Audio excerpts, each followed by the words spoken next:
सभी भगत समाज से मेरा निवेदन है कि सभी मिलकर के जय बोलेंगे। जय भीम, जय संविधान, नमो बुद्धाय। साथियों, जितनी भी आम जनता बैठी हुई है सभी इस प्रोग्राम को ध्यानपूर्वक सुने और इस प्रोग्राम पर विचार करें। आज मैं इस प्रोग्राम में समता भारत टीवी चैनल के माध्यम से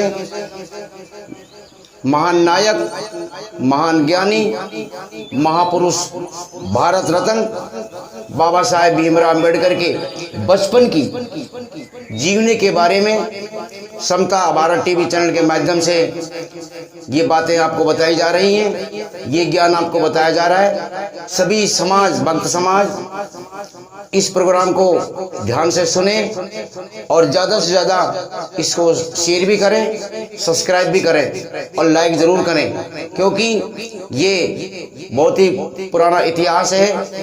बाबा साहेब भीमराव अम्बेडकर की जीवनी के बारे में इतिहास बताया। उस जमाने में दलितों के साथ में क्या क्या अत्याचार, क्या क्या अन्याय होते थे, वो आप जब सभी इस बात पर इस वीडियो को ध्यान से सुनेंगे और विचार करेंगे। तो साथियों, अब किसी भी देश में किसी भी धर्म की कोई किताब भगवान ने कभी नहीं लिखी, हर किताब मनुष्य ने लिखी है। मैं अपने एक ब्राह्मण मित्र की शादी की बारात में शामिल हुआ था। माली जाति में जन्मे ज्योतिराव फुले ने गैर ब्राह्मणों में शिक्षा के प्रसार की जरूरत महसूस की और सन 1848 में पूना में पिछड़ी जाति वालों के लिए एक पाठशाला खोल दी।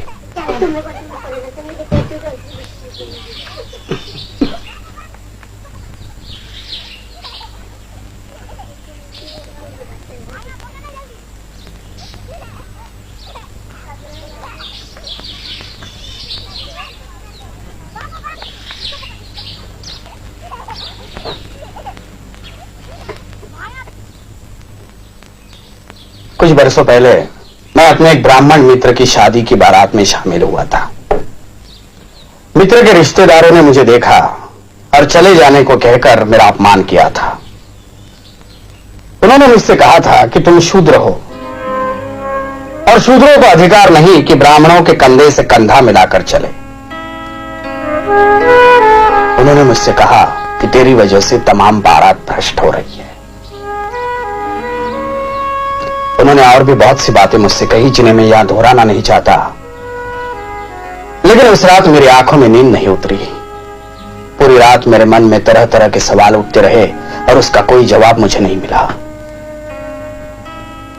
धीरे धीरे मेरे मन में यह बात आ गई कि हमें आत्मसम्मान पाने के खातिर संघर्ष करना होगा। इस संघर्ष के लिए हमें अपने पैरों पर खड़ा रहना होगा, हमें हथियार उठाना पड़ेगा, लेकिन लाठी नहीं, तलवार नहीं, तोफ तमचा नहीं, बल्कि ज्ञान, विचार और सही शब्द। और ज्ञान, विचार और शब्द शिक्षा के बल पर ही मिल सकते हैं। क्या भट्ट पुरोहित हमें शिक्षा देंगे? नहीं देंगे, क्योंकि वे अपने हाथों से ऐसा हथियार हमें नहीं सौंपेंगे।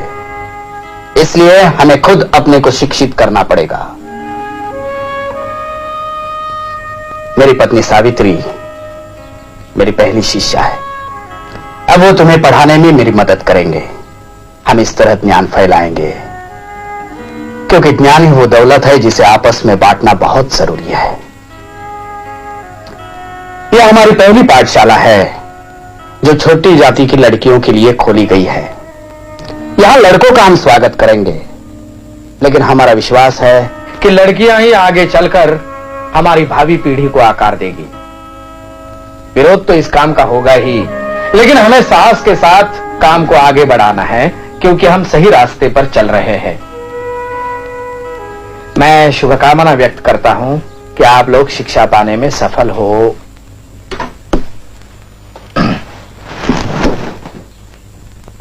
अच्छा बच्चों, अब तुम सब घर जाओ। कल से तुम्हारी शिक्षा आरंभ होगी।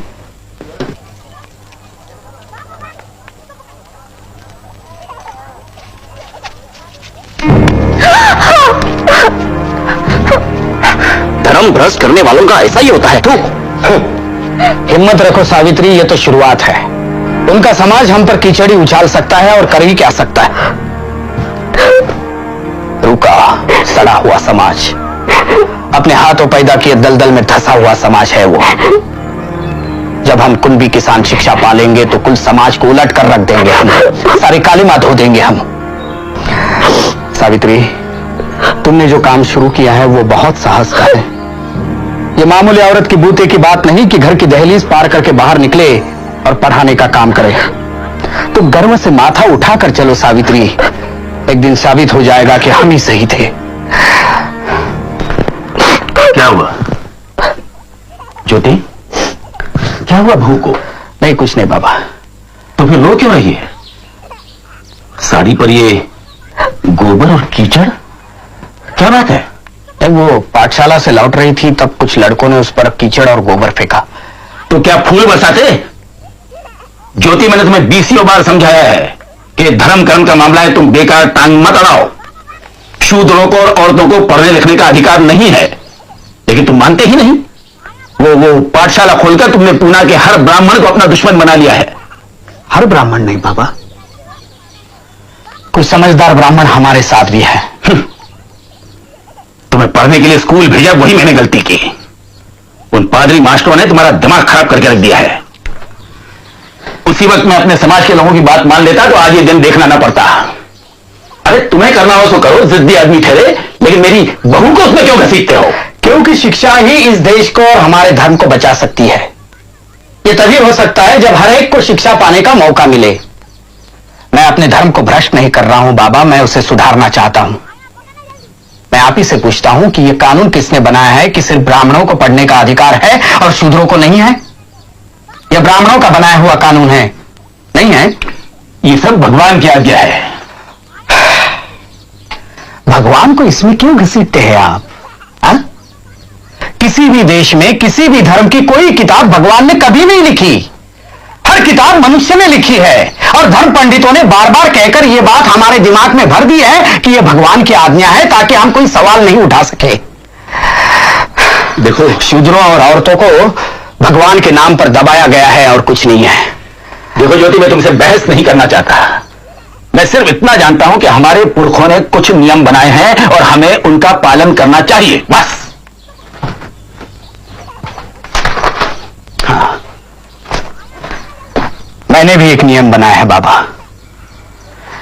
मेरे पीछे पीछे आओ, मेरे पीछे पीछे आओ, रुको नहीं तुम मत घबराओ। धिक्कारो मनु की आज्ञाएं, शिक्षा पाओ और दिलाओ। शिक्षा का आनंद महान, ज्योति का कहना लो मान। बकवास। उन गिरस्तानी स्कूल के मास्टरों ने तुम्हारे दिमाग में ये खुराफात भर दी है। और फिर किसी ने आपको यह भी बताया होगा कि मैं ईसाई बन रहा हूं। क्या? ईसाई? सच?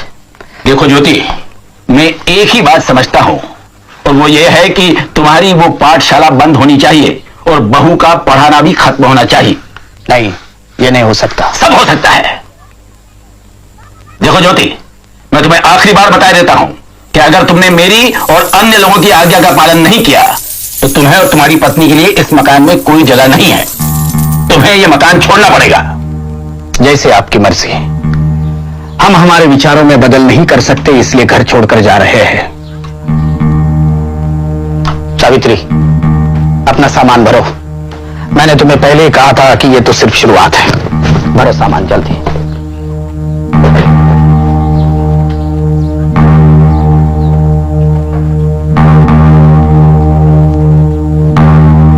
ज्योति, तू पागल हो गया है।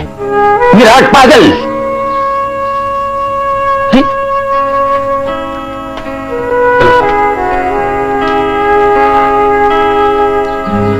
तो साथियों, आपने बाबा साहब के बचपन की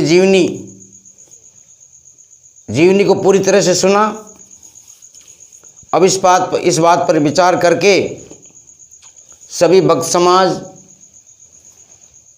ज़्यादातर दलित वर्ग के भाई, भैरव समाज के भाई सभी ध्यान से सुन करके इस पर विचार करें कि सभी समाज को एकता बना करके एकजुट रहना है, संगठित रहना है और सबसे प्रेम के साथ में, हिलमिल के साथ में रहना है और ज़्यादातर शिक्षा पर ध्यान देना है, शिक्षा पे हमने ध्यान दे लिया तो हम भारत सरकार में कुछ भी कर सकते हैं। आने वाले समय में हम अपना न्याय मांग सकते हैं। मेरे साथियों, ध्यान दें मेरी बात पर।